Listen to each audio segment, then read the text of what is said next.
Bárbaro. Bueno, cuéntenme si pueden ver la pantalla. Fármacos para la hipertensión. Sí, sí, yo la veo, profe. Bárbaro. Sí, se puede. Perfecto. Bueno, estoy grabando, así que bueno, empezamos de a poquito. Me presento como siempre. Mi nombre es Miguel Peñarrocha, soy profesor de enfermería. Estamos en el curso de farmacología para enfermería. Ya estamos en la unidad 3, clase 1. Así que vamos avanzando bastante rápido, ¿sí? Todavía les estoy debiendo los exámenes, ya no voy a decir mañana los hago, pasado, porque entre una cosa y otra se los voy debiendo y no quiero seguir debiendo nada. Pero bueno, tengo que hacerlos, ¿sí? Igual quizás no tienen tanto apuro para hacer los exámenes, o sí, pero bueno, ya los voy a hacer en algún momento, ¿sí? El tema es que bueno, voy avanzando con las clases, voy preparando las clases día a día y por eso no llego con los exámenes. Así que bueno, fármacos para la hipertensión, algo habrán visto seguramente en su práctica diaria, en sus trabajos. Los que no trabajan, cuando han hecho las prácticas de enfermería o algún tipo de práctica, o algún familiar que ha tenido alguno de estos fármacos de uso muy habitual.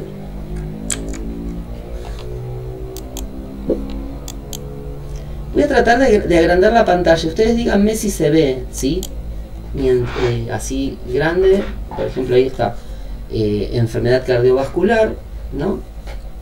Comprende todas las enfermedades que afectan al corazón y a los vasos sanguíneos. Es la causa de muerte más frecuente, bueno, ahí dicen Estados Unidos, pero en realidad es a nivel mundial, ¿sí? No solo en Estados Unidos, en Argentina, en el mundo. Toda Latinoamérica, Europa, ¿sí? La hipertensión o la presión arterial elevada es la más común de las enfermedades cardiovasculares. Aunque la hipertensión arterial leve, con frecuencia, se puede controlar con cambios de estilo de vida, ¿no? Una vida más sana, haciendo actividad física en forma adecuada, alimentándose de forma adecuada y sana, ¿no? Sobre todo el tema de la sal, eliminarlo, los embutidos, la sal, ¿no? Todos productos que van a producir a la larga aumento de la tensión arterial, ¿sí? Estamos hablando de la hipertensión arterial leve. Cuando hablamos de moderada o grave, ya requiere tratamiento farmacológico. Definición y clasificación de la hipertensión, ¿no? Como ya fuimos adelantando un poco, la hipertensión se clasifica en leve, ¿no? Moderada y severa. En sí, la hipertensión arterial es el aumento de la presión arterial sistólica.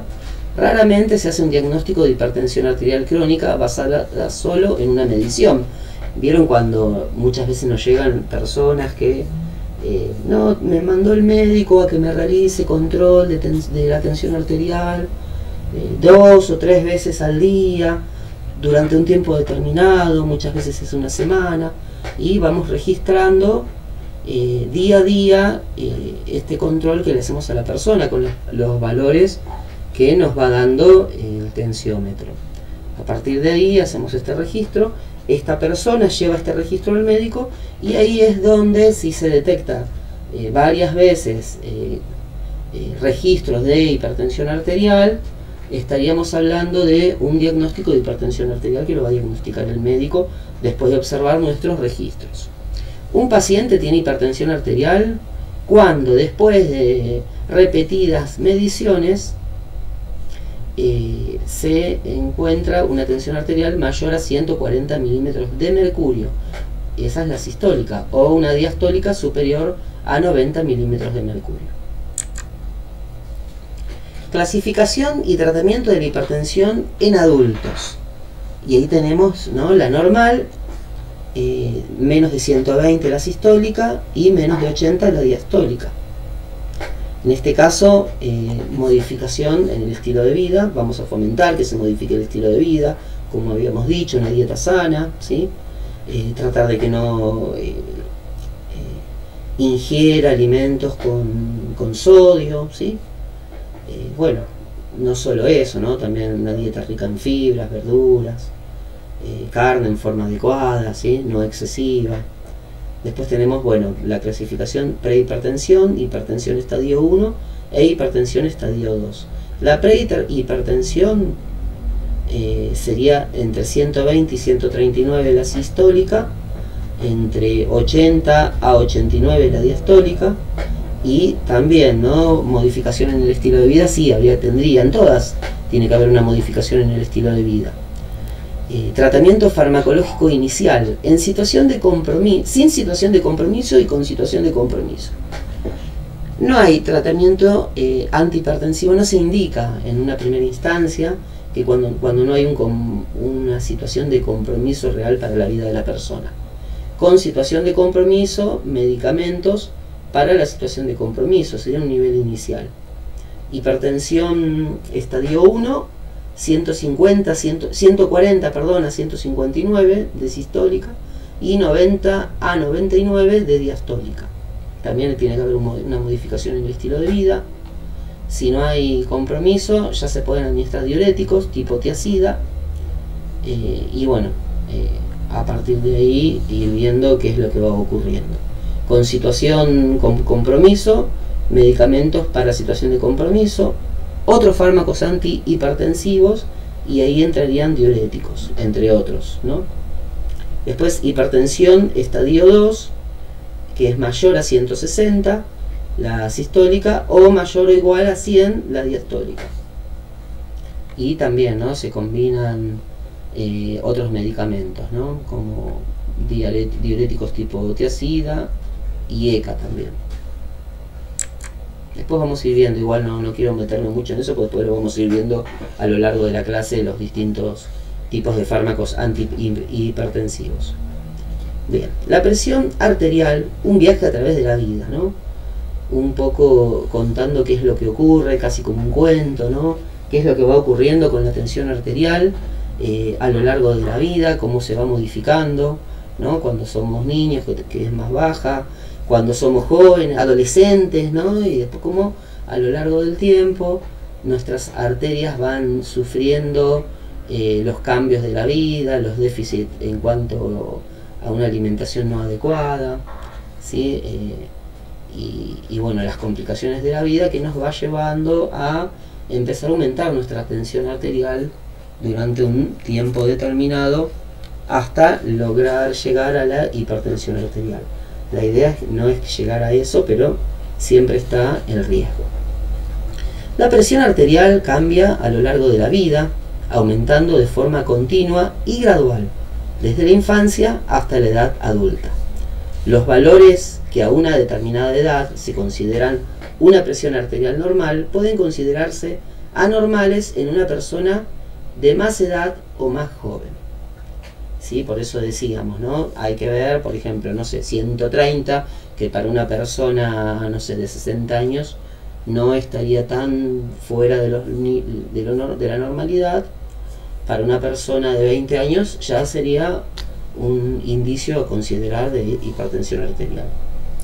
La hipertensión tiene su mayor impacto en personas de mayor edad. Afecta al 30% de los mayores de 50 años, al 64% de los varones de más de 65 años y al 75% de las mujeres de más de 75 años. Factores responsables de la presión arterial. Bueno, ahí tenemos algunos, ¿no?, como el gasto cardíaco, el volumen de sangre y la resistencia periférica. De todos estos, el que más conocemos y sabemos que hace referencia a un factor predisponente al aumento de la tensión arterial es la resistencia periférica, ¿sí? A la resistencia periférica, el corazón debe bombear mayor cantidad de líquido para poder vencer esa resistencia. Ese mayor aumento de potencia, de fuerza que tiene que ejercer el corazón es lo que hace que aumente la tensión arterial a lo largo de los años. Esta resistencia periférica también va aumentando a lo largo de los años, ¿sí? Bien, en cuanto viendo el gráfico de al lado, hipertensión arterial, se pueden producir alteraciones renales, tanto estructurales como funcionales, aumento de la presión arterial Y todo esto va a tener directa relación con el riñón, ¿sí? En realidad lo leí al revés, sería el riñón, ¿no? Regula la presión arterial. A ver si puedo moverlo con el mouse. Sí, el riñón regula la presión arterial. Pueden aparecer desequilibrios de distintas causas. Este desequilibrio va a hacer que aumente la presión arterial, produciendo alteraciones renales, produciendo daño a nivel estructural y la funcionalidad del riñón. Todo esto va a englobarse en hipertensión arterial. Profe, perdón, pero quedamos en la primera lámina, enfermedad cardiovascular. No se movió más la lámina. Yo sabía que iba a No pasar te iba a eso. decir lo mismo, profe. Bueno, no pasa nada. Yo iba explicando cada uno de los slides. Y sabía que iba a pasar eso porque me pasó ayer, pero pensé que me iban a avisar. Pero bueno, gracias. Bueno, igual es lo que fui diciendo, ¿no? ¿Vieron? Estábamos acá, seguro que vimos este. Ahí sí lo ven, ¿no? Definición y clasificación, ¿no? De la hipertensión. Sí, ahí cambió. Perfecto. Sí, profe. Bárbaro, no pasa nada. Y acá en este gráfico después lo van a ver, que es la clasificación y tratamiento de la hipertensión en adultos. ¿Se acuerdan que hablé de normal, prehipertensión, hipertensión estadio 1, hipertensión estadio 2 y la clasificación en cuanto a la numeración, ¿no? Por ejemplo, menor a 120 la sistólica es normal y menor de 80 la diastólica es normal. Y todos estos después yo ya los dije, así que lo vamos a pasar, después lo pueden leer con tiempo, ¿sí? Bueno, esto de la presión arterial, un viaje a través de la vida, cómo se va modificando a lo largo de la vida la tensión arterial, aumentando, disminuyendo dependiendo de la edad. Este gráfico, que sí me interesaba que lo vean, ¿no? Porque son los factores responsables del aumento de la presión arterial, y les había explicado, lo último que les expliqué fue este cuadrito, ¿no? Donde habla del riñón, ¿no? Que se encarga de regular la presión arterial. Puede aparecer algún desequilibrio por distintas causas, distintos factores. Este desequilibrio va a producir aumento de la presión arterial, y este aumento de la presión arterial va a producir daño y alteraciones a nivel renal, tanto estructurales como funcionales, lo que va a dar como resultado final la hipertensión arterial. Hasta ahí me fueron siguiendo, ¿no? Sí, profe. Sí, profe. Vale. Bien, el gasto cardíaco y su influencia en la presión arterial. El gasto cardíaco, definido como el volumen de sangre bombeado por minuto, es decir, la cantidad de sangre que el corazón bombea en un minuto, es un factor determinante para la presión arterial. Implica, o sea, un mayor gasto cardíaco implica una mayor presión arterial. Este gasto cardíaco está determinado por dos variables principales: la frecuencia cardíaca y el volumen sistólico, la cantidad de sangre que eyecta el corazón en un minuto, más la frecuencia cardíaca, es lo que nos va a dar como resultado el gasto cardíaco. Yo sé que a veces es un poco, a lo mejor les parece un poco engorroso hablar tanto de fisiología, anatomía y algunas cuestiones, pero siempre sirve para después entender un poco mejor la farmacología. Por eso me gusta esta primera etapa, ¿sí? Principales factores determinantes de la presión arterial: tenemos el volumen sanguíneo, la resistencia periférica y el gasto cardíaco, que lo habíamos nombrado anteriormente, ¿no? Acá en factores responsables de la presión arterial: gasto cardíaco, volumen de sangre y resistencia periférica. Acá aparecen en otro gráfico. Volumen sanguíneo, tenemos pérdida de líquido, deshidratación, retención de líquidos, ahí vamos a tener aldosterona, ADH, que es la hormona antidiurética, ¿sí? Y la aldosterona va a producir también retención de sodio junto con la hormona antidiurética. Al retener sodio va a producirse hipertensión arterial. Pero bueno, en la pérdida de líquidos, también en la deshidratación por pérdida de líquido, se puede producir hipotensión también, ¿no? Ahora no estamos hablando de hipertensión, pero sí factores determinantes que van a influir directa o indirectamente en la tensión arterial, ya sea en más o sea en menos. Otro de los factores, que es el que nombré anteriormente y le di especial énfasis, es la resistencia periférica. Tiene que ver con el diámetro de las arterias. Una disminución del diámetro de las arterias produce un aumento de la resistencia periférica. Bien, ahí aparece actividad del sistema nervioso simpático, renina-angiotensina 2 y aumento de la viscosidad sanguínea. Por otro lado tenemos el gasto cardíaco, y ahí tenemos el volumen sistólico, que es la precarga, la contractibilidad y la presión diastólica. Y la frecuencia cardíaca tenemos el sistema nervioso simpático, y ahí aparece la adrenalina. ¿Voy rápido o vamos bien?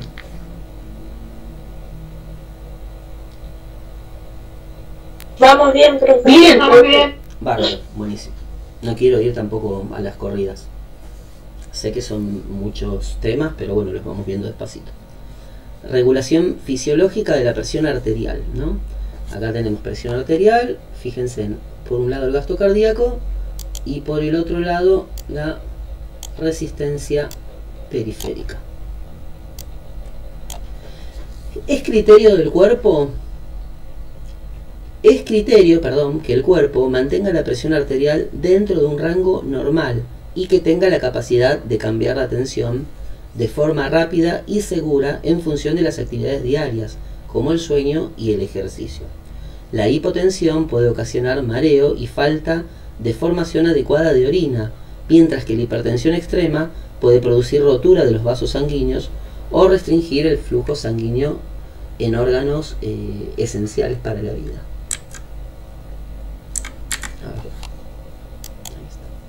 La homeostasis, ¿no?, de la presión arterial. Sabemos que la homeostasis es la regulación del medio interno, cómo se regula, ¿no? Bueno, aparece una homeostasis respecto de la presión arterial, ¿sí? Tenemos, ¿no?, por un lado tenemos la presión arterial, tenemos acción, a ver si lo podemos agrandar este gráfico, después lo vuelvo a la normalidad. Ahí está, ¿no? Presión arterial, acción compensadora del aparato cardiovascular. Cuando hay una acción compensadora, va a haber vasodilatación, ¿sí? La vasodilatación sería un mecanismo compensatorio para disminuir la tensión arterial, disminución del volumen sistólico, ¿sí?, y disminución de la frecuencia cardíaca. Todo eso va a compensar y va a lograr que se produzca una disminución del gasto cardíaco. De esta forma vamos a lograr que se normalice la presión arterial. Mecanismos compensatorios para regularizar la tensión arterial o la presión arterial. Esta es la acción compensadora del aparato cardiovascular, parte del corazón, ¿no? Y después tenemos otra acción compensadora por parte de los riñones, aumento del volumen de orina, y el aumento del volumen de orina va a disminuir el volumen sanguíneo, es decir, al excretar mayor cantidad de orina vamos a lograr que disminuya el volumen sanguíneo.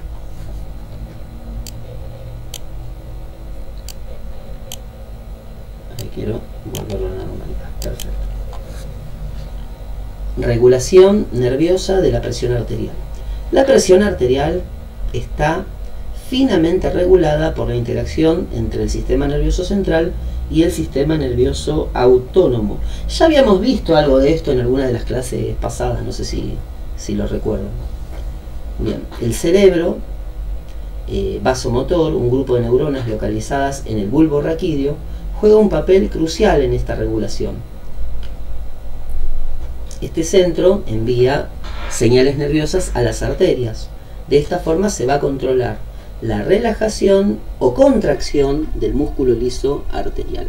Si se contrae, esto en base a las necesidades del organismo, ¿no?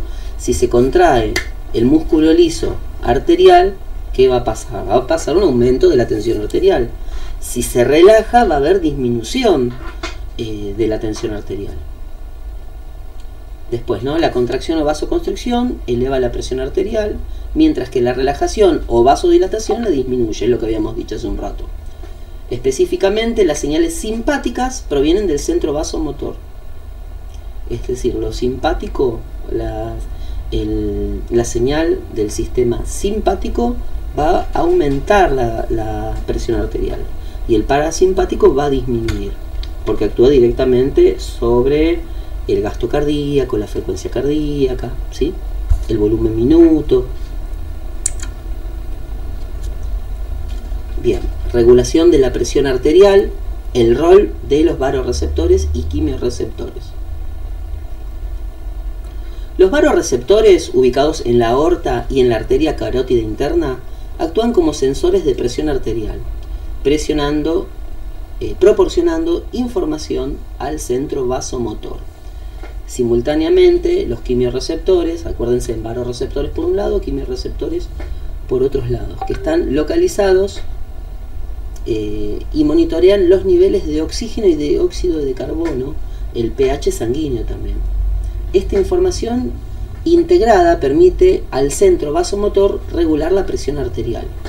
Es importante destacar que la sensibilidad de los vasoreceptores puede disminuir con la edad, ¿sí? O con algunas enfermedades como la diabetes, lo que puede contribuir a la inestabilidad de la presión arterial, ¿no? Vasoreceptores, para saber, están ubicados en la arteria aorta, responden a la disminución del volumen del líquido, produciendo algún efecto respecto de la presión arterial, ayudando a aumentarla o disminuirla. Lo mismo ocurre con los quimiorreceptores. Impacto emocional, ¿no?, de la presión arterial. Las emociones ejercen una influencia significativa sobre la presión arterial, ¿no? Muchos pacientes dicen, no, yo tengo una presión arterial nerviosa, ¿no? Persona que se pone, que está en una situación de estrés, ¿no? Y le aumenta en gran medida la presión arterial, ¿sí?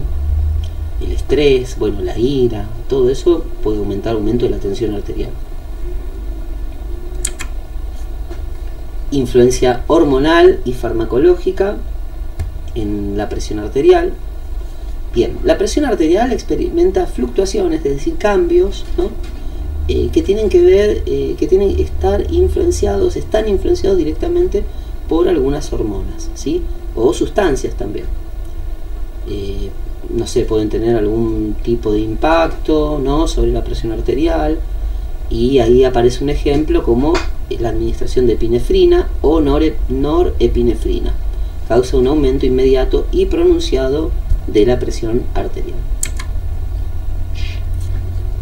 La hormona antidiurética, ya la habíamos visto anteriormente, a ver, en esta parte, ¿se acuerdan? Acción, bueno, acá no lo nombra, ¿no?, pero la antidiurética va a actuar directamente a nivel renal. No me acuerdo en qué parte estaba, pero ya lo habíamos visto.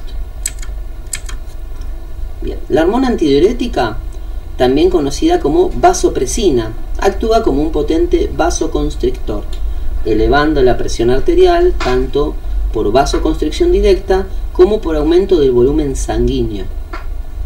La vasopresina se utiliza clínicamente como fármaco, por eso es un hormona antidiurética, ¿no?, como bien lo dice, evitaría que se produzca la orina. Al evitar que se produzca la orina, habría un aumento sobreagregado de líquido en el organismo.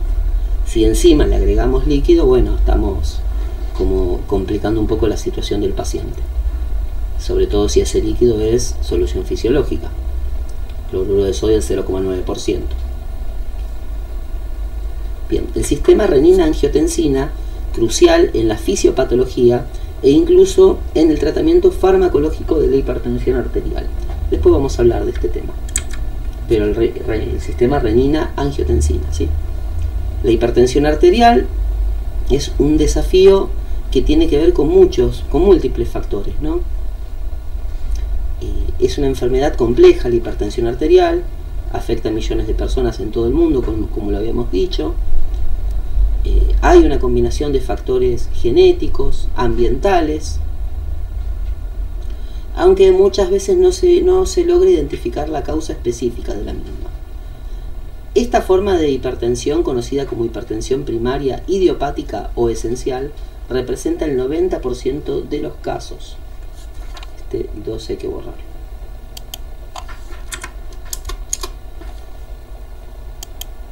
Bien, control de la hipertensión, el papel crucial del estilo de vida. El diagnóstico inicial de hipertensión arterial requiere una evaluación exhaustiva, una anamnesis detallada, y de esta forma se va a determinar si se puede controlar con o sin medicamentos. No es que porque ya se detecta hipertensión, bueno, medicamos. Lleva un tiempo, ¿sí? Los cambios en el estilo de vida es lo principal que hay que hacer antes de llegar a la medicación, aunque muchas veces se diagnostica y ya empieza el tratamiento farmacológico. Lo habrán visto seguramente. Control de la presión arterial, algunos consejos claves: dieta saludable, reducir el consumo de sal, ya lo vengo diciendo de un principio de la clase, grasas saturadas y disminución, bueno, esto va a hacer que ayude a disminuir el colesterol. Si aumenta el colesterol en el organismo, se producen placas de ateroma en las arterias periféricas, produciendo aumento de la presión arterial por resistencia periférica.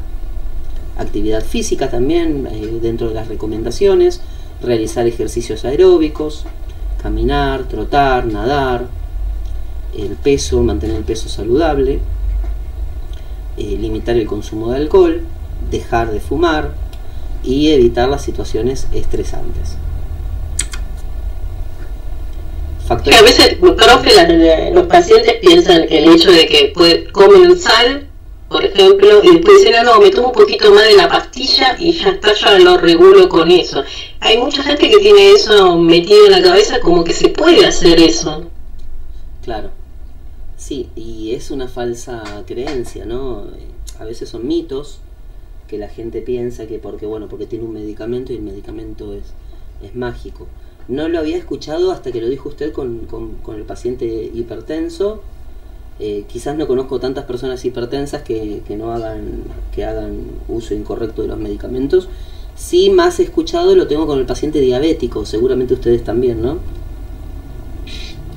Sí, profe, igual que una vez que me causó risa, porque era una mujer hipertensa, estaba en observaciones, en la guardia y todo, tenía más de 250 de presión. Sí. Y bueno, la cuestión es que mi compañera la enganchó comiendo una tarta de jamón y queso. Uy, Dios mío. Y mi compañera le dice, pero a ver, vos no podés comer esto. Y dice, no, pero a la tarta de jamón y queso no le puse sal. Y tenía una porción gigantesca que estaba comiendo y estaba en observación. Claro, y sí. Sí, pasa y bueno, ahí está el papel indispensable y primordial de la enfermería, que es la educación. Colaborar en cuanto a la educación del paciente. Claro, tal cual, porque ella pensaba que el jamón y queso comiendo directamente y no le agregaba la sal, estaba todo bien, se lo podía comer, pero es un embutido. Y bueno, y eso tiene que ser sin sal, pero bueno, la gente piensa esto de que sí lo puede, el hecho de no agregarle sal piensa que ya lo puede ingerir también. Claro. Y bueno, ahí está esto que decimos, ¿no? Tratar de educar. Pero bueno, a veces nos encontramos también en una guardia que no podemos hacer mucha educación porque es resolver la situación en el momento. Sí, es cierto, pero el tema del cuidado pasa mucho que la gente no se quiere cuidar, profesor. Es terrible. Se piensa que después le van a dar la pastilla mágica y con eso es suficiente y ya va a estar. O el hecho de que le dicen que está hipertenso, se tienen que quedar en observación y dice, no, yo no tengo síntomas, yo me siento muy bien y yo me quiero ir, y el paciente se te quiere ir y está cerca de 300, por ejemplo. Sí, y se va encima, ¿no? No se queda. Y se va encima. Sí. Sí, es verdad. Igual que la diabetes, la otra vez una paciente tenía más de 600, es la primera vez que había escuchado con un número tan elevado la paciente, hipertensa, diabética, pero más de 600, la primera vez, ya la otra vez era 520, había escuchado y me pareció altísimo, pero más de 600 me pareció una locura. Wow, me muero, nunca escuché tampoco, es como que es mucho. También y a mí también me pasó lo mismo. Oh. De una paciente que tenía esos valores. Sí.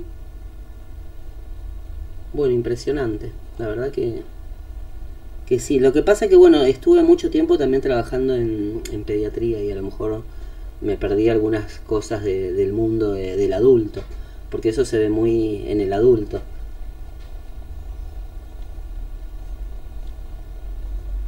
Sí, sí, tal cual, perfecto. Bárbaro. Bueno, sí, seguimos avanzando un poquito más, ¿sí?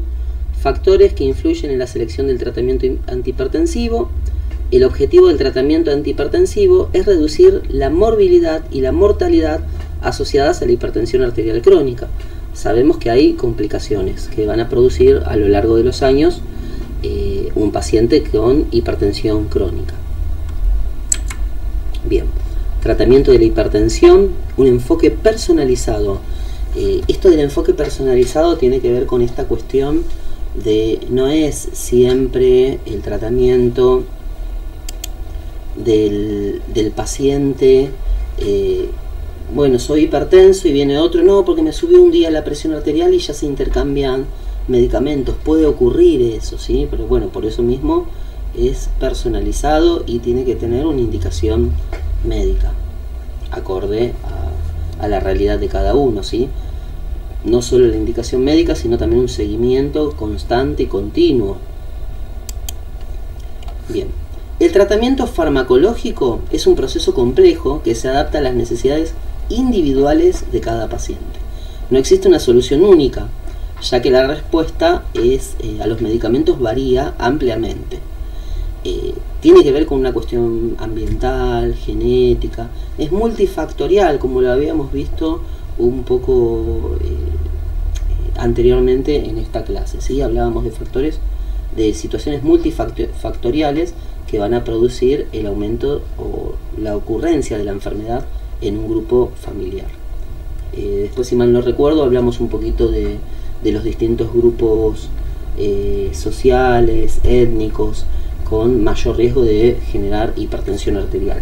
Lo mismo también si el sexo masculino tiene mayor probabilidad de generar hipertensión arterial que la mujer.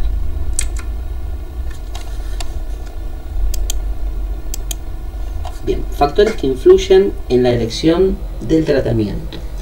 Y acá tenemos factores de riesgo del paciente, el historial médico del paciente, ¿no? Los antecedentes familiares, estilo de vida, hábitos alimenticios y factores de riesgo como el tabaquismo, el consumo de alcohol, la obesidad, después enfermedades concomitantes, la presencia de otras enfermedades como diabetes, enfermedad cardíaca, renales, grado de elección de la presión arterial, de elevación de la presión arterial. La severidad de la hipertensión determina la urgencia del tratamiento y la intensidad de la terapia. Tratamiento de la hipertensión. El tratamiento de la hipertensión de la presión arterial comienza con una dosis baja del medicamento inicial. Esto permite que el médico vaya evaluando qué tipo de respuesta va a tener el paciente al fármaco. Y después se va a ir aumentando gradualmente hasta lograr un control óptimo de la enfermedad. Seguimos con el enfoque gradual y personalizado. La idea es minimizar los efectos secundarios, comenzar con una dosis baja, ayuda a reducir la probabilidad de efectos secundarios adversos. Encontrar la dosis ideal. Cada persona responde de manera diferente a los medicamentos. Un enfoque gradual permite identificar la dosis más efectiva para cada paciente y después monitorizar la respuesta, reevaluar al paciente de forma constante y verificar si se está cumpliendo el tratamiento también y si el tratamiento es adecuado para la situación del paciente. Principales clases de medicamentos. Empezamos a meternos de a poquito en los medicamentos antihipertensivos de primera línea. Y ahí tenemos diuréticos, inhibidores de la enzima convertidora de angiotensina. Ahí aparece el enalapril, ya todos lo habrán sentido nombrar.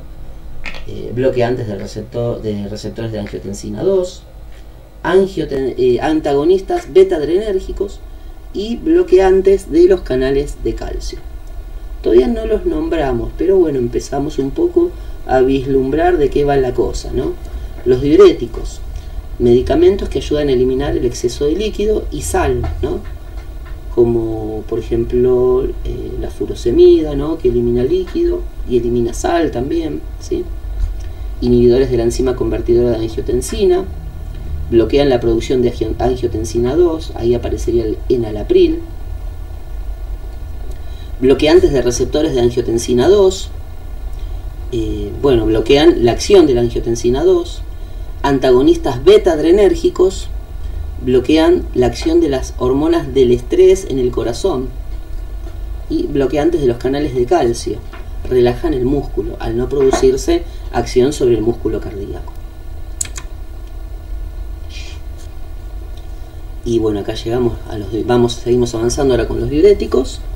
Eliminan el exceso de líquidos y mejoran la salud cardiovascular. Son medicamentos que incrementan la producción y excreción de orina, eliminando líquido y sodio. Van a actuar sobre los riñones, ¿no?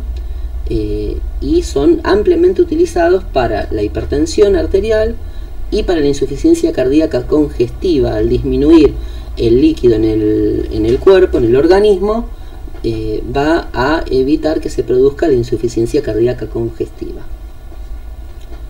Bien, en la hipertensión precisamente ayudan a reducir el volumen sanguíneo, disminuyen la presión arterial, y en la insuficiencia cardíaca reducen la congestión de fluidos en los pulmones.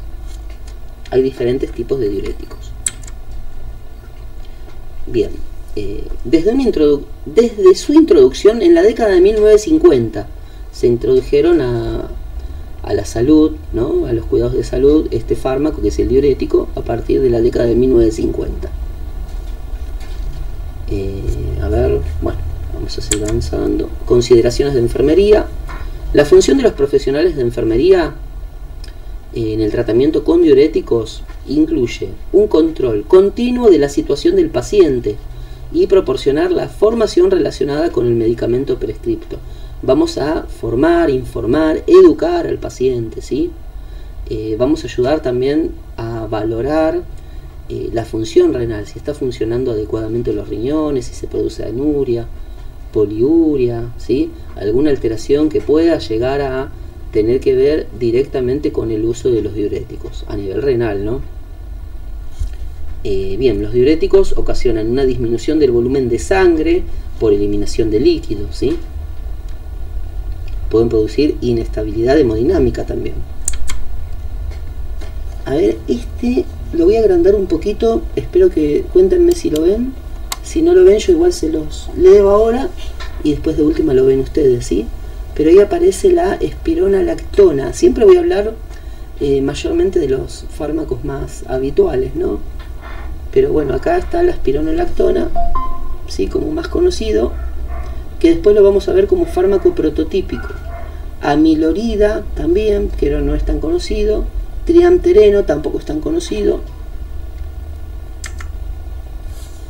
Ahí hablando ya de los diuréticos para la hipertensión arterial. A ver. Acá tenemos tiacidas y agentes similares a las tiacidas. Benzotiacida, clorotiacida, ese sí lo tengo bien conocido. A ver, alguno. Bueno, indapamida, metalazona.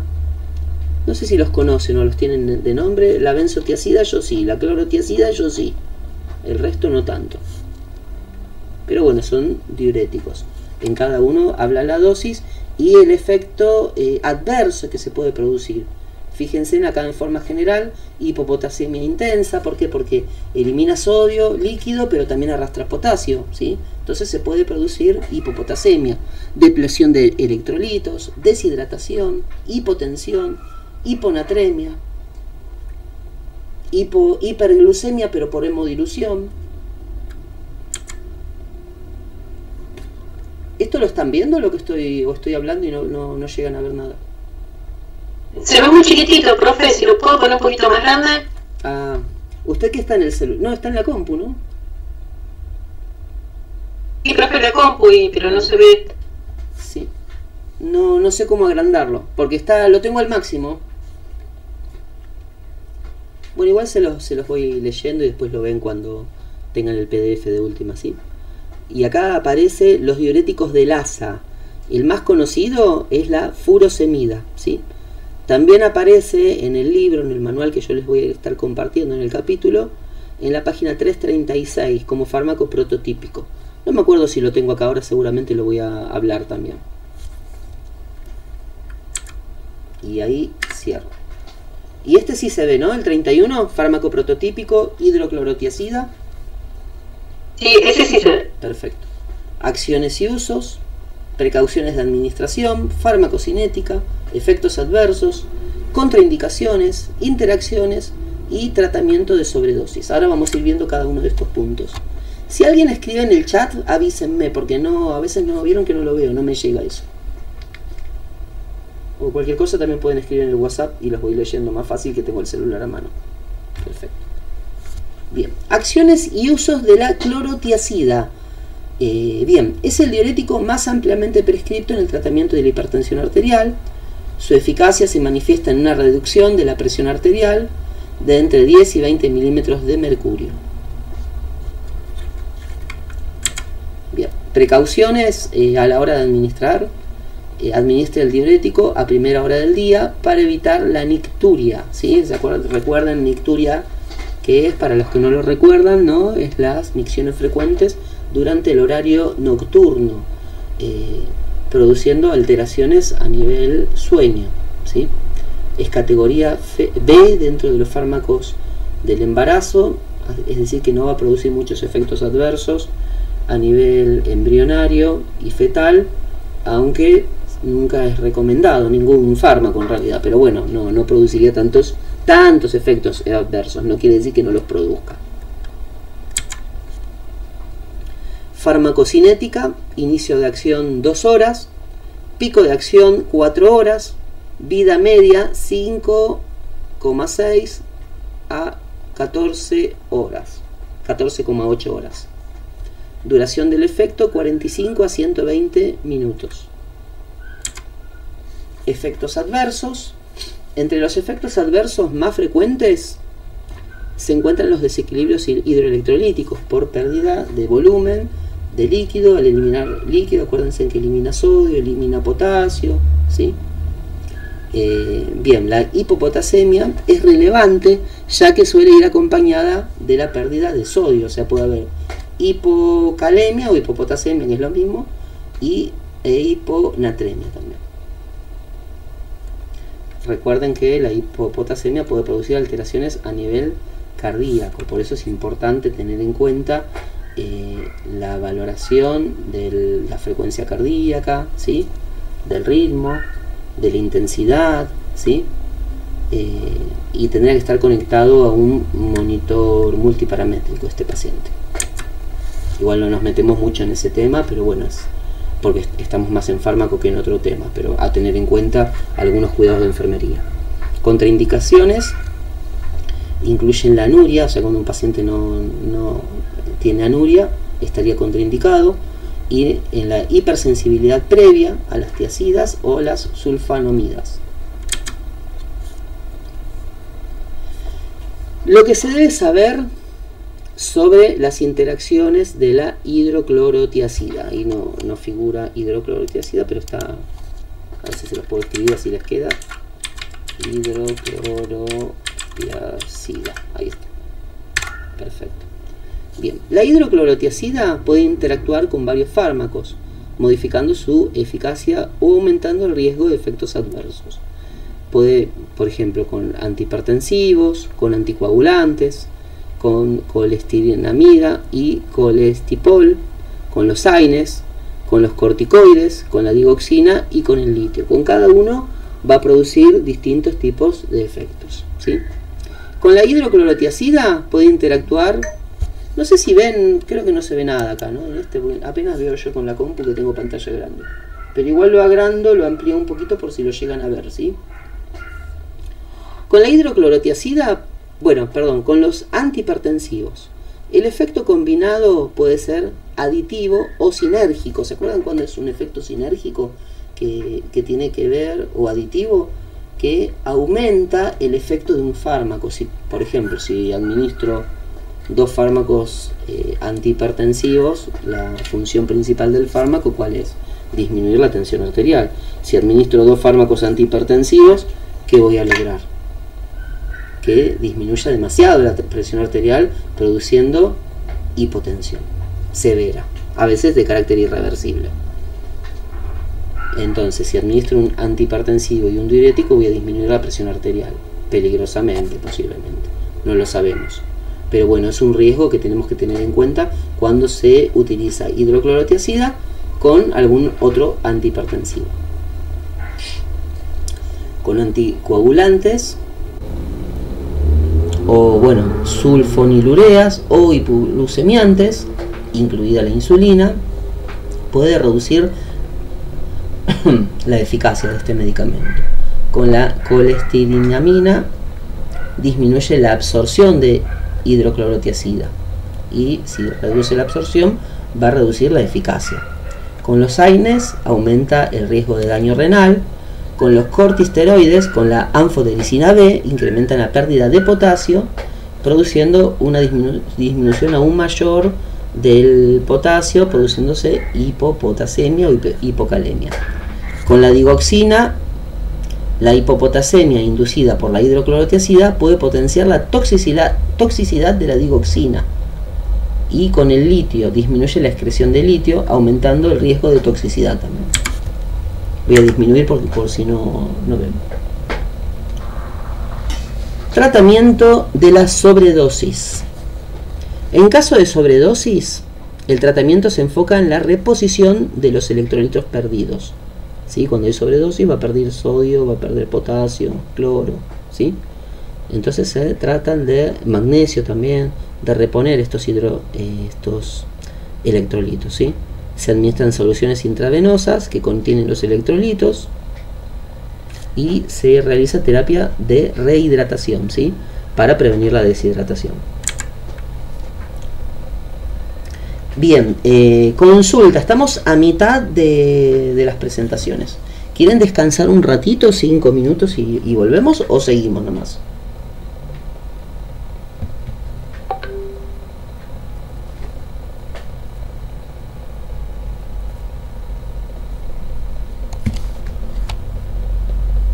No sé, en el 39, ahí. Los leo, los veo, cualquier cosa. Sí, pero como quieran las compañeras o usted. Bárbaro, si nadie dice nada, por mí sigo, pero bueno, yo por si se cansa. Bueno, siga. Bárbaro. A ver, un segundito. Quería ver quiénes quedamos, quiénes estamos. Estamos, bueno, Agustina, Liliana y Mónica. Perfecto. Bárbaro, seguimos entonces. Compartir. Igual lo importante es que se vaya entendiendo. Yo sé que quizás es complejo el tema, ¿no? Un poco.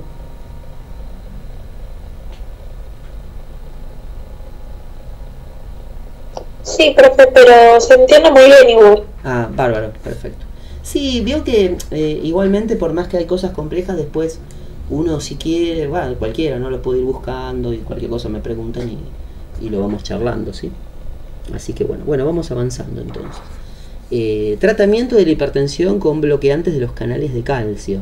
Ya estuvimos viendo la hidroclorotiazida, o sea, estuvimos viendo los diuréticos específicamente. Ahora vamos con los bloqueantes de los canales de calcio. Los bloqueantes de los canales de calcio,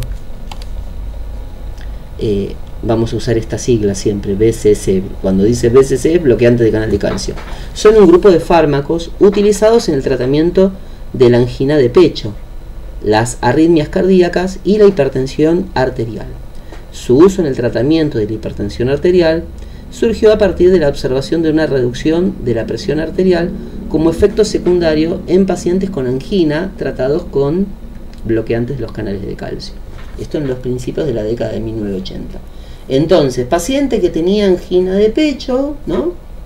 ¿Qué se hacía? Se lo trataba en ese momento con bloqueantes de canales de calcio. Esto a principios del 80. ¿Qué pasó? Se vio como un efecto sobreagregado la disminución de la tensión, de la presión arterial. Entonces, a partir de ahí se determinó que también como un tratamiento de la disminución de la tensión arterial se podían usar los bloqueantes de los canales de calcio.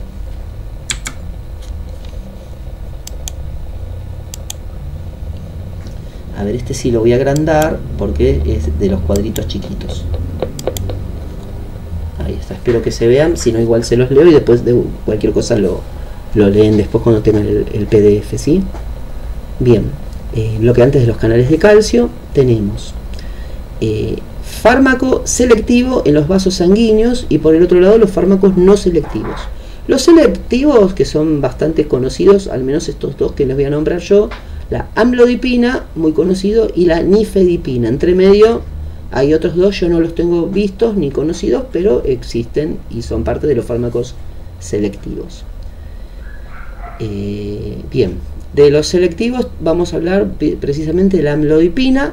Vías de administración: vía oral, 5 a 10 miligramos día, máximo 10 miligramos día, y efectos adversos que pueden tener con la amlodipina, ¿no? Enrojecimiento cutáneo, cefalea, mareo, edema periférico, sensación de inestabilidad, náuseas y diarrea. Y después el otro que es más conocido, tan conocido como la amlodipina, la nifedipina. Vía oral, 10 a 20 miligramos 3 veces al día. Máximo, o sea, dosis máxima 180 miligramos día. Puede producir hepatotoxicidad, infarto de miocardio, insuficiencia cardíaca congestiva, confusión y labilidad emocional. Después tenemos los no selectivos en los vasos sanguíneos y el corazón. Y acá los más conocidos para mí, ¿no? Por lo menos, el diltiazem y el verapamilo. Diltiazem, vía oral, 60 a 120 miligramos. Y el verapamilo, 80 a 160 miligramos. Ahí voy a disminuir. Bien. Cuidados de enfermería en pacientes con hipertensión arterial tratados con bloqueantes de los canales de calcio, como los que habíamos visto, estábamos hablando, ¿no? El rol de enfermería consiste en un monitoreo constante del paciente y en la educación sobre la medicación. Estos pueden afectar las arterias coronarias y la contractibilidad cardíaca. Tenemos que tener un electrocardiograma, tenemos que saber la función cardíaca para ver si es adecuado la administración de los mismos, porque puede afectar la función cardíaca, ¿sí? Y se deben monitorizar durante el tratamiento las constantes vitales para detectar si hay alguna alteración, algún problema que se pueda generar por el uso de estos fármacos, que son los bloqueantes de los canales de calcio. Continuando con los cuidados de enfermería, hay que realizar una historia clínica completa para descartar arritmias, ¿sí? Se debe controlar al paciente para detectar signos y síntomas de insuficiencia cardíaca congestiva, taquicardia refleja, y es necesario evaluar la posibilidad de embarazo, ya que son categoría C y hay un alto riesgo tanto embrionario como fetal, ¿sí? Porque son categoría C. Recordemos que la categoría más peligrosa de fármacos para el embarazo son la categoría D. A es casi inocuo y bueno, y D es la más peligrosa. Estos son categoría C. Fármaco prototípico, vamos a hablar de la nifedipina, que es un bloqueante de los canales de calcio. Vamos a hablar de acciones y usos, precauciones de administración, farmacocinética, efectos adversos, contraindicaciones, interacciones y tratamiento de la sobredosis. Acciones y usos. Es un medicamento que pertenece a un grupo llamado bloqueantes de los canales de calcio, ya lo habíamos dicho. Es para tratar la hipertensión arterial alta, la angina de pecho también, que básicamente es dolor de pecho por falta de flujo sanguíneo en el corazón, ¿no? También puede utilizarse en algunos casos de fenómeno de Raynaud, que es alteración del flujo sanguíneo en los dedos de las manos y los pies. Y ahora vamos a ver un grafiquito, una pequeña muestra de, ¿no?, cómo es el fenómeno de Raynaud, ¿no? Fase 1, fase 2 y fase 3. Pero es falta de flujo sanguíneo en los dedos de las manos y los pies, básicamente. Precauciones de administración. Infarto de miocardio. No se debe administrar nifedipina de liberación rápida si se sospecha un infarto de miocardio en las 2 semanas posteriores a un infarto confirmado. Administración correcta. Las cápsulas o comprimidos de nifedipina deben tomarse enteros. Masticar, partir o triturar los comprimidos de liberación lenta puede provocar liberación repentina de toda la dosis, lo que puede ser peligroso. O sea, no se puede masticar, ¿sí? Ahí yo tendría un problema. Yo soy una persona que no puede tomar un comprimido entero, generalmente los mastico. Así que en mi caso me tendrían que avisar: profe, mire que usted no puede masticar este comprimido. ¿Sí? Bien. Son cuestiones que a veces hay que tener en cuenta, ¿sí? A pesar de que siempre cuando nos enseñan fármacos, que nos dicen ningún comprimido se puede masticar, tienen que tomarlo entero, pero bueno, no todas las personas pueden hacerlo.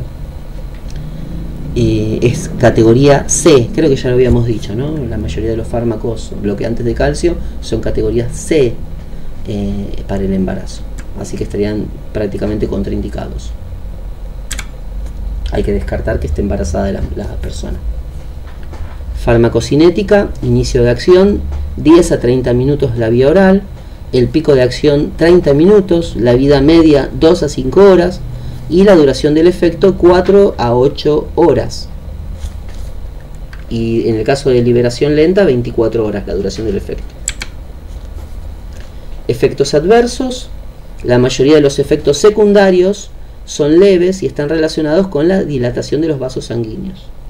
Pueden incluir dolor de cabeza, mareos, sensación de calor. Bien, para evitar un aumento repentino de la presión arterial, al suspender el tratamiento, puede ocurrir, ¿no? Al suspender el tratamiento puede aumentar la presión arterial de forma rápida, por lo tanto la interrupción debe ser gradual, lentamente se va disminuyendo las dosis. Contraindicaciones es la hipersensibilidad a la nifedipina.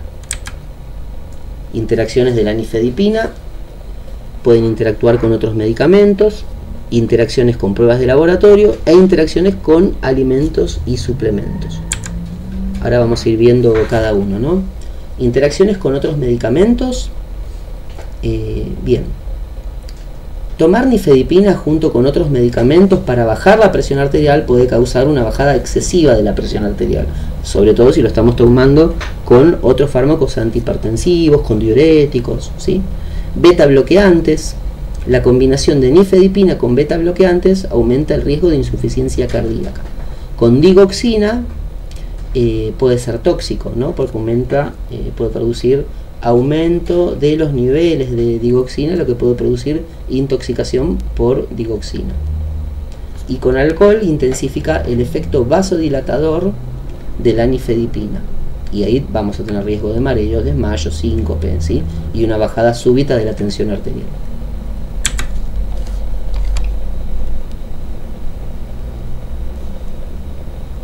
Bien, interacciones con pruebas de laboratorio. Bien, puede aumentar algunas enzimas en sangre, ¿no? La nifedipina, la administración de la nifedipina puede administrar algunas hormonas, aumentar algunas hormonas, bueno, como por ejemplo la LDH, la ALT y la CPK, ¿sí? O sea que va a influenciar directamente en los resultados. Por eso hay que tener en cuenta, si se tiene que tomar alguna muestra de sangre donde tengamos que buscar estos resultados, hay que tener en cuenta que si está tomando este medicamento puede estar alterados estos valores. Bien, interacciones también con alimentos y suplementos. Zumo de pomelo, o sea, jugo de pomelo, zumo se dice en otro país, ¿no? Ya lo estoy modificando si les queda bien como corresponde. Jugo de pomelo, bueno, puede aumentar la absorción de nifedipina en el cuerpo. La melatonina puede aumentar la presión arterial y la frecuencia cardíaca, por lo que se debe tener precaución al combinarla con nifedipina. Fármacos que afectan al sistema renina-angiotensina. Bueno, estos fármacos disminuyen la presión arterial e incrementan el volumen de orina. Se utilizan ampliamente en el tratamiento farmacológico de la hipertensión arterial, la insuficiencia cardíaca y el infarto de miocardio.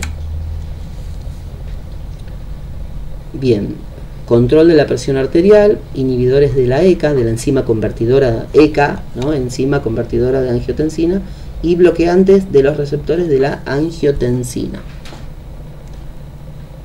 Bueno, vamos a hablar directamente de esto, ¿no?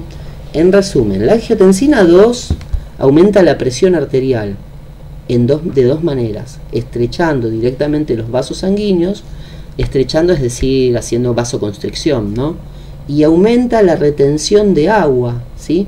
Por la inhibición, y aumenta la retención de agua y estrecha los vasos, vasoconstricción, ¿sí? Los inhibidores de la ECA y los bloqueantes del receptor de angiotensina son medicamentos que actúan sobre este sistema para ayudar a controlar la presión arterial, es decir, disminuyen la presión arterial.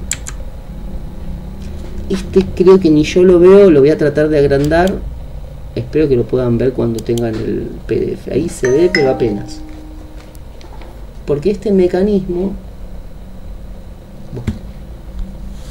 ¿qué es lo que ocurre, no? El hígado produce constantemente angiotensina en el plasma. El riñón produce respuesta a la presión arterial baja, renina. Ahí aparece la angiotensina 1. A partir del epitelio vascular, del epitelio vascular aparece la enzima convertidora de la angiotensina, que transforma la angiotensina 1 en angiotensina 2. Esta va a actuar por un lado a nivel vascular, produciendo vasoconstricción de las arterias, y esa vasoconstricción de las arterias aumenta la presión arterial. Y por el otro lado, aumento de la aldosterona, ¿sí? Esta aldosterona va a hacer que se produzca reabsorción de sodio, que se va a aumentar la reabsorción de sodio. O sea, si tenemos mucho líquido, hay o vasoconstricción, por un lado hay aumento de la presión arterial, más la retención de sodio, aumento de la presión arterial por aumento del líquido también, ¿sí? Entonces eso es lo que hace la angiotensina 1, la angiotensina 2. Si administramos un medicamento que afecta a la absorción de la angiotensina, la transformación de la angiotensina, vamos a lograr que disminuya la presión arterial. ¿Por qué? Porque no se va a producir el efecto vasoconstrictor ni de reabsorción de sodio. ¿Se entendió eso? Sé que es medio complejo.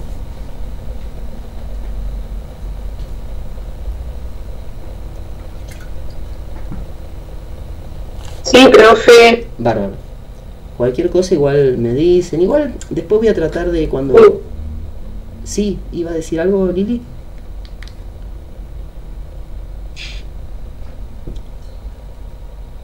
No, yo no, prefiero no pregunté nada. Ah, listo. Cualquier cosa después voy a buscar algún videito o podemos buscar juntos donde explique muy detalladamente el sistema renina-angiotensina, que es importantísimo para esto mismo que yo les acabo de explicar, pero bueno, a veces lo explican de otra forma también. Sí, profe, porque esa parte yo tengo dudas con el tema de cuándo es la angiotensina 1, cuándo se transforma en la 2, y ahí es como que yo me confundo un poco. Bárbaro. Lo voy a buscar mejor. Igual es lo que acabé de explicar, pero sé que es complejo y hay que reelaborarlo y pensarlo, ¿sí? Pero bueno, ese gráfico que está acá, después trate de mirarlo, espero que lo pueda ver bien en el PDF. Y si no, sí, igual, porque acá no se ve bien chiquitito, esperemos claro, que en el PDF esté bien.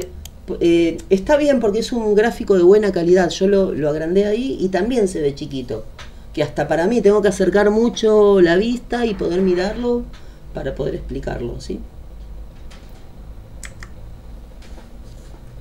Bien, acá tenemos... bueno,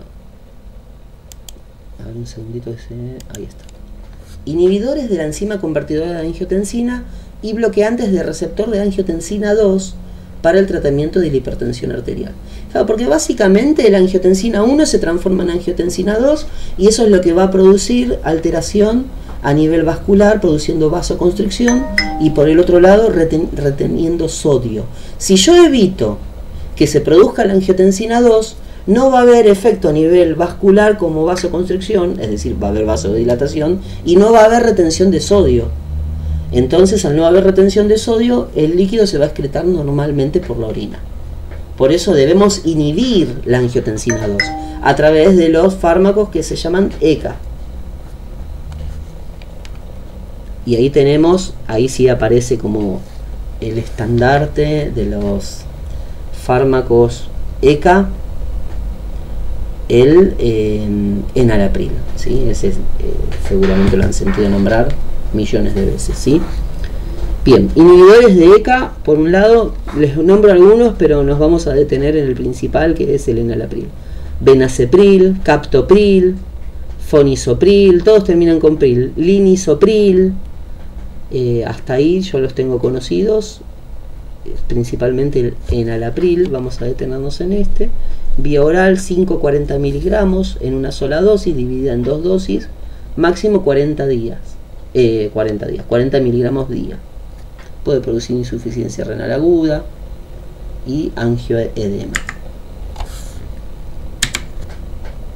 Bueno, este también lo tengo que agrandar. Inhibidores de la ECA y bloqueantes de receptor de la angiotensina 2. Tenemos, bueno, bloqueantes de receptores de angiotensina 2. Y ahí aparece el losartán. Ese también lo deben tener escuchado, yo el resto no, pero el losartán sí. Vía oral, 25 a 50 miligramos en una sola dosis o dividido en 2 dosis. Máximo que puede tomar por día, 100 miligramos día. Bien, fármaco prototípico, vamos a hablar del enalapril, ¿sí? Acuérdense que son los fármacos ECA, ¿sí? Inhibidores de la ECA, inhibidores de la enzima convertidora de angiotensina. A ver si lo puedo escribir acá.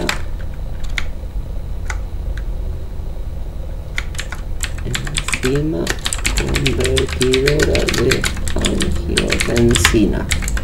Acuérdense que está la angiotensina 1 y la angiotensina 2, ¿sí?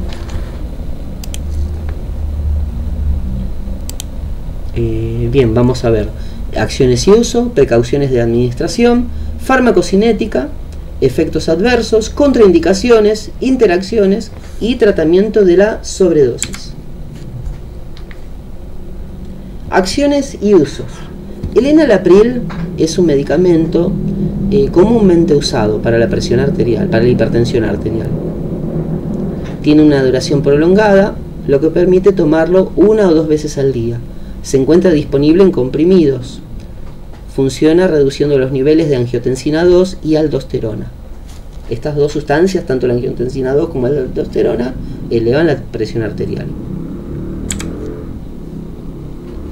Precauciones de administración. Puede producir un fenómeno de la primera dosis que puede producir hipotensión. Este fenómeno de la primera dosis va a producir hipotensión importante. Y es categoría D en los fármacos del embarazo, ¿sí? Farmacocinética, inicio de acción, vía oral 1 hora, intravenosa los 15 minutos. El pico de acción, vía oral 4 a 8 horas, intravenosa 4 horas, vida media 2 horas y duración del efecto 12 a 24 horas. El vía oral, intravenoso 4 horas. Efectos adversos. No altera el equilibrio de electrolitos en el cuerpo. También, a diferencia de los beta bloqueantes, suele tener pocos efectos sobre el corazón. Puede causar hipotensión ortostática y bueno, algunos otros efectos secundarios menos comunes como dolor, cefalea, mareos. Puede haber también edema en el rostro, labios, lengua. Puede producir neutropenia. Todos estos efectos igual son menos probables, son casos raros, ¿sí? Interacciones. Bueno, si lo vamos a administrar junto con otros medicamentos que pueden disminuir la tensión arterial, puede producir hipotensión severa, ¿sí? Diuréticos tiacídicos aumentan la eliminación de potasio del cuerpo. O sea, si lo administramos con el enalapril puede producir hipocalemia también, ¿sí? También puede interactuar con el litio, aumentando los niveles del mismo, produciendo toxicidad por litio. Bien, tratamiento de la sobredosis. se trata con administración intravenosa de un suero salino normal. De esa forma se produce hemodilución del mismo y la eliminación consiguiente a través de la orina, por la administración de líquidos.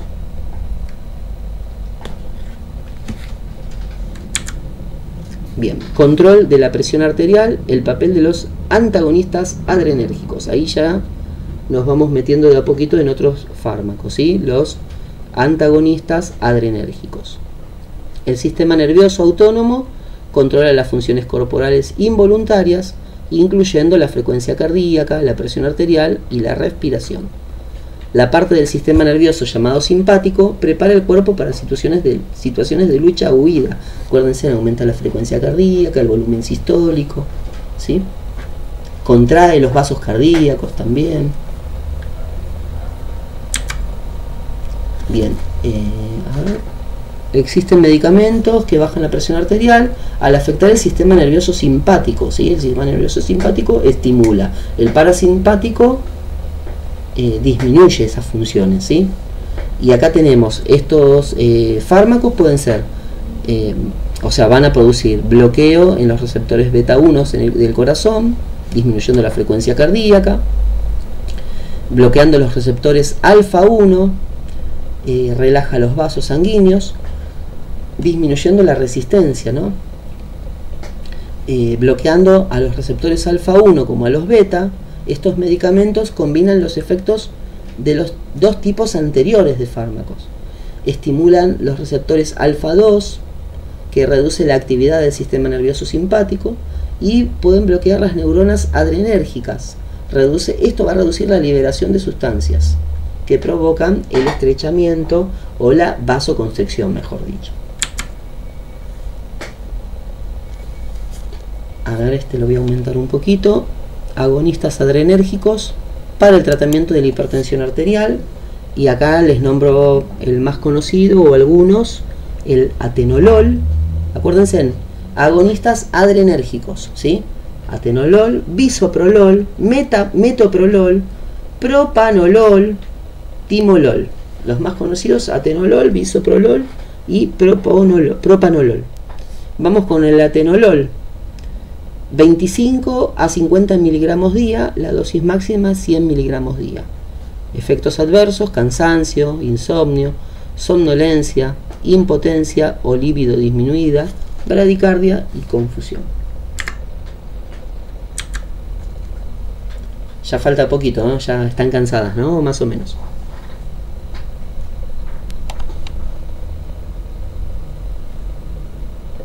Más o menos, profe, pero va bien. Bueno, nada, es que se hizo pesada esta clase. Incluso yo cuando la preparé estuve un tiempo que me llevó.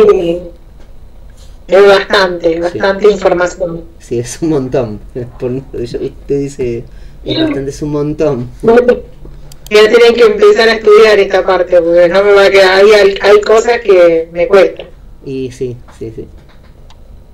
Pero bueno, a veces hay que centrarse en lo principal, quizás no en todo, porque todo a veces es muy abarcativo. Pero de a poquito. Exacto. A ver, que quiero agrandar. Un segundito. Ahí está. Agonistas adrenérgicos para, bueno, doxazosina, clonidina, metildopa. El que más conozco es doxosina y metildopa. No sé si a ustedes les suena alguno de estos o no les suena ninguno. Pero bueno, es la continuación de los mismos que estábamos hablando. Este también es, la betalol, este es conocido. Agonistas adrenérgicos para el tratamiento de la hipertensión arterial, y el más conocido de los que tengo acá, que yo conozco, es el labetalol. Vía oral 100 miligramos 2 veces al día, puede subirse hasta 200-400 miligramos 2 veces al día, máximo 1200 a 2400 miligramos día. Efectos adversos: bradicardia, puede empeorar la insuficiencia cardíaca y enmascarar los síntomas de hipoglucemia.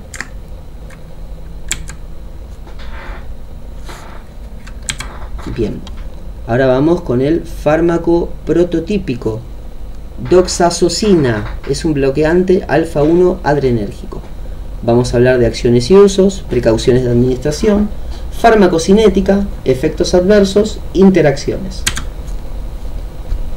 Acciones y usos. Es un medicamento que bloquea los receptores alfa-1 en los vasos sanguíneos. Solo se encuentra, o sea, la presentación es únicamente en comprimidos. Tiene menos efectos secundarios que otros medicamentos que bloquean los receptores alfa y beta. Este medicamento va a relajar los vasos sanguíneos, tanto arterias como venas, lo que va a producir una disminución significativa de la presión arterial. A ver, esperen que hay otro efecto que dice ahí. También se utiliza para aliviar síntomas urinarios en hombres con agrandamiento de la próstata, hiperplasia benigna o prostática. Doxazocina. Hace poquito justamente lo vi en práctica con unos alumnos y yo mismo decía, este fármaco para qué es, lo tuve que buscar, lo tuve que investigar y hablaba del agrandamiento prostático también. En este caso lo estamos viendo para otro tipo de tratamiento, ¿no? El de la hipertensión arterial. Bien, precauciones de administración. Puede producir un fenómeno de la primera dosis, o sea, con una hipotensión severa, posibilidad de síncope también. Puede volver a aparecer cuando se vuelva a administrar el medicamento después de un periodo de descanso. Es decir, fenómeno de primera dosis, hipotensión severa, síncope, ¿no? Si después de un tiempo se deja de usar y se vuelve a usar, puede volver a reaparecer este síntoma de la primera dosis. Es categoría B de fármacos durante el embarazo. Farmacocinética.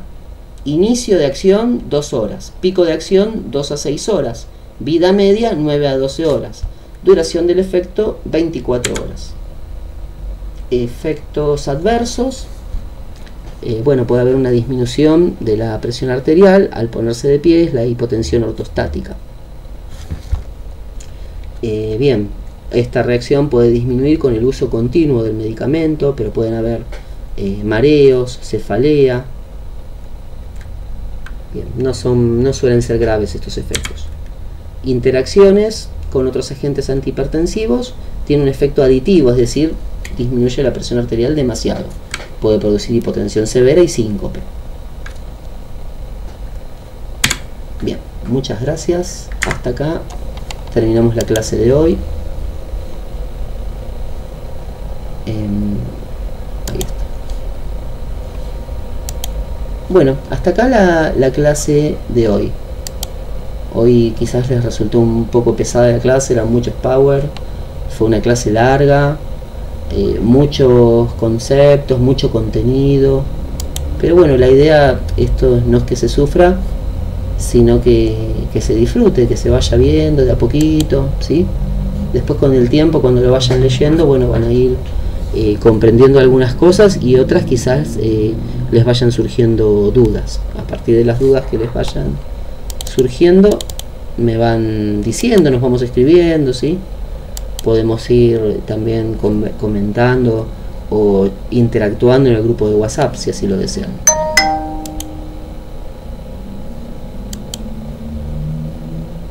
¿Están ahí? ¿Siguen? Sí, profe.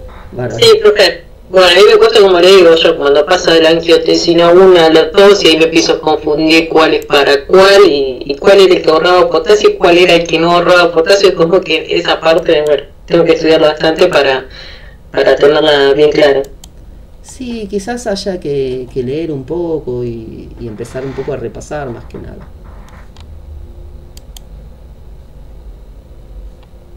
Sí, profe, creo que hay muchas que la tienen recontra clara y te la dicen enseguida rápido y yo me quedo, ¿cuál era eso? Claro. Sí, pero bueno, de a poquito. Así que bueno, si no queda ninguna duda, nada que quieran comentar, nos despedimos por hoy y nos vamos a estar comunicando igual, sí, en estos días. Dale, profe, buen fin de semana. Bárbaro, gracias, igualmente, saludos, nos vemos. Buen fin de profe, nos vemos. Gracias igualmente, adiós.